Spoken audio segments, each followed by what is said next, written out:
Herbal hair oil செய்ய போயிட்டுருக்கோம். இதை எப்படி செய்கிறதுனா அது தேவையான பொருட்கள் பார்க்கலாம். கருவேப்பிலை எடுத்துக்கலாம்.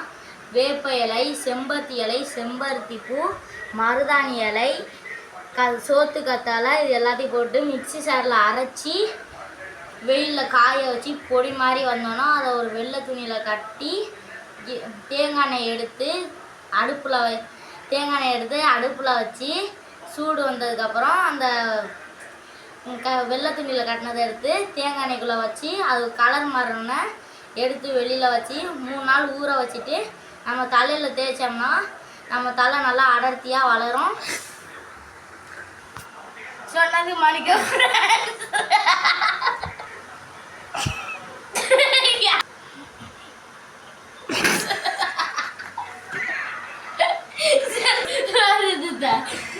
சிரிக்காம சொல்லணுமா?